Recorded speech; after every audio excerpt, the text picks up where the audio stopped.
একেখন বিছনাতেই নিশা শুই আছিল পিতা পুত্ৰ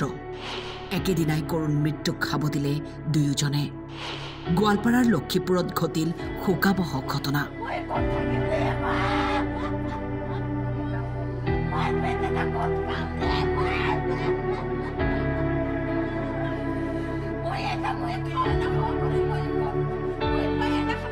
নিশা প্ৰায় 1.5 মান বাজিছিল বহুদিন ধৰি লক্ষীপুৰৰ বনাঞ্চলত আশ্ৰয় লৈ থকা প্ৰায় 40টা হাতীৰ জাকটোৱে লস্কৰ ৰাভাৰ ঘৰটোলৈ লক্ষ্য কৰি লৈ খাদ্যৰ সন্ধানত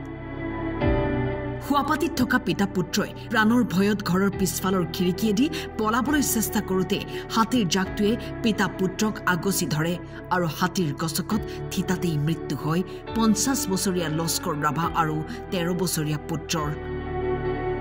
ৰাতে মানে আমি ঘুমাই আসলো না মানে ঘুমাই থাকতে ৰাতে 1:30 মান টাইমত আমিও কব নোৱাৰো মানে এই খুবখাপ কৰি আহি শব্দটা পালো শব্দ পাই হিনা মইতো মানে ওলাব নোৱাৰো কাৰণে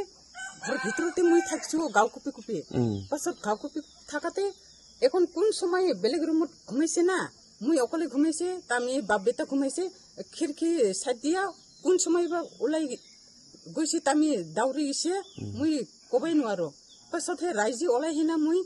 খিৰকি দিয়া পাছত ওলাইছো এওঁফালে ৰুমত ঘুমাইছে একেলগত কেইটাবা আছিল আমি একে ভয় খাওঁতে গাঁও কুপি গ'ল কাৰণে আমি নাই ওলাম মাৰি ফেলালা কি কৰিম মই মোৰ ডাঙৰ ল'ৰা আছে আৰু আপুনি মই এখানি আছে এখন অকলে এই শোকাবহ ঘটনাই সম্প্ৰতি লক্ষীপুৰত শোকৰ ছাপ পেলাইছে নিউজ ডেস্ক টাইম 8